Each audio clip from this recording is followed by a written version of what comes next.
When you're doing research for developing a new product or building out your product roadmap, you're going to be collecting stacks and stacks of customer opinions, ideally thousands of them, but then you've got to figure out actually what you're going to do with them. And this is where a lot of teams get stuck, and they end up using the wrong opinions for the wrong product decisions and not really getting the most out of the data that they've collected. I'm Ben, I run Beyond Thought, and we help brands make better product strategy and innovation decisions. And one of the ways that we do that is by collecting and analysing thousands of real customer opinions. And when I was building these systems and these tools and collecting more and more opinions, I faced this exact problem. Then I came across this article by Dan Coe, which was discussing these 5 levels of thinking, and I realised that I could tweak that framework and apply it to all these opinions I was collecting. So in this video, I'm going to show you exactly how I solved it, how I split the data that I collect up into 5 types, how you can identify those types, the common mistakes that you might come across, but most importantly, the product decisions that these types of opinions are most useful for informing. So by the end of this video, you'll know exactly which type of opinion to use for which type of product decision, and you'll get way more out of the research that you're already doing. The first and most common type of customer opinion are instinctual opinions, and these are the ones that you probably see hundreds of every single week, and your team ignores them because you think they mean nothing. Things like love it, hate it, 5 stars, 1 star, and you'll have thousands of these low effort opinions, and in isolation they do tell you nothing. But if you're able to pull all these in at scale and you can detect things like the topic that's being discussed and the sentiment of that discussion, then you can throw all that data on a map and you can all of a sudden see all the patterns and the clusters that start to emerge. This is a really simple example showing different columns which represent different topics of conversation about a product, and then the top and bottom has been split into positive and negative. And as you can see, we've got one instinctual opinion, negative, about portability. So by itself it tells you nothing, but then as we start to increase the amount of opinions that we're showing on the diagram, you start to see patterns emerging, and then by the time you've got 2,000 opinions, it's really obvious that there's a big cluster of negativity around portability and a cluster of positivity around durability. And this shows that those opinions that you might have just thrown away in the past, if you count them instead of reading them, they can actually be really useful. And although they don't have any reasoning or detail, they do give you a really wide snapshot of the landscape of discussion around your product, which can really highlight where you should focus your future research on. If you want to do more product research like this in your own business, there's actually a link to a free tool in the description. It takes about 5 minutes to complete, and it'll give you a full breakdown of where you're up to, and also actionable step-by-steps of what you need to do to improve, completely free. The second type of customer opinion is the one you're going to want to look out for the most, because it's the one that your next new customer already has, even though they haven't used your product before, and it's called a conformist opinion. So this is an opinion that isn't based on personal experience. Instead, it's based on the circulating narrative about your product. Think about this almost like a tribal opinion. You can spot these conformist opinions because there's no personal detail in them. They're not saying things like, I've been using this for the past 6 months. Instead, they'll say things like, everyone knows, or I read about this online. They might sound confident in what they're saying, but in reality, there's no reasoning behind the opinion. And these are really important because this is the story that your customers initially arrive with. They formed an opinion about your product before even touching it. A big mistake to make with these conformist opinions is just dismissing them as uninformed. And yeah, they are uninformed, but they're still a massive driver towards purchase decisions for your product. And they're also really valuable when you're able to map out the narrative that they've created versus the narrative that you intended on creating, because that gap kind of shows what you're up against, whether it's positioning or product experience or messaging. So far, we've discussed opinions that come from reactions or people who are just following the crowd, but how do you know what's actually true? And for that, you need to hear from people who've actually used your product in real life. And that's the third type. It's called an individualist opinion. And a mistake that people make when trying to identify this type of opinion is they focus on the longest or the best articulated opinions. But if you think about it, anyone could give you a long, well-articulated opinion just based on what they've read on the internet. So instead, what we want to be looking out for are opinions that you couldn't get without having personal experiences of using the product. So think about things like timelines, I've been using this product for 6 months, or comparisons, I used to have this product and now I've got this, or like situational things like I used this product in the rain. You couldn't form that opinion without personally experiencing the product. And once you're able to identify this type of opinion, they become really valuable and almost like a ground of truth. This is what's actually happening with your product in real life. Can people use it? Does it hold up well over time? Where do people get stuck? But the real value comes when you're able to compare this third type of opinion with the second type of opinion, which, if you remember, was that conformist narrative that we discussed earlier. If what users are experiencing, so type 3, matches what the community believes, which is type 2, then that gives you a solid bit of validated information that you can then go and act on. But if users aren't experiencing what they expected, then that highlights areas of your product that probably needs attention. But obviously every opinion has 2 sides. A feature might be a strength to one person and a weakness to another. And that's actually the fourth type. It's called a synthesist opinion. This type of opinion is still based on personal experiences, except it's not just saying if something is good or bad. Instead, the opinion has consideration and appreciation that there's context needed. And by that, I mean that this product works for X, but not for Y because of Z.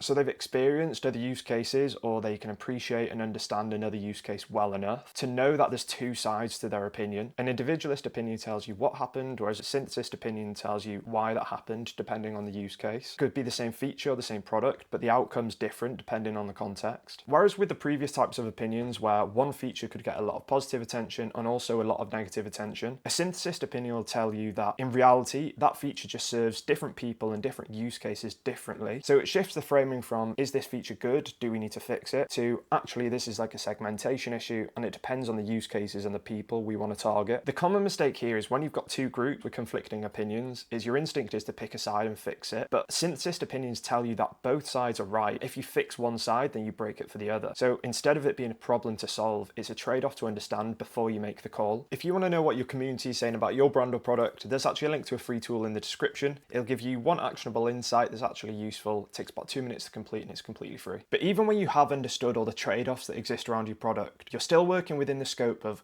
what your product already is and does, but sometimes a customer will describe something completely new that's completely outside of that scope, like a use case you've not considered or a workaround they developed themselves. And this is a completely new way of thinking about your product that your team might not have considered. And that's the fifth and final type. It's called a generative opinion. These are by far the rarest and the lowest in volume, and you can spot them because they're introducing something that hasn't been discussed anywhere else in the conversation. They're not evaluating the product, they're describing what it could be. They're not comparing the product to competitors, they're reframing what the competition even is. They've taken those personal experiences, they've looked at both sides of the argument, and then they've generated new ideas. It's like product direction that's just been disguised as an opinion. The biggest mistake you can make with these is missing them because they don't really fit into the patterns that your team might be looking out for. They are outliers, they're edge cases, they're not really related to the wider kind of narrative related to the product. If you're able to find and collect these generative opinions, they're like gold dust because they're full of personal experiences and real customer behavior. They're stripped from internal biases and assumptions and opinions,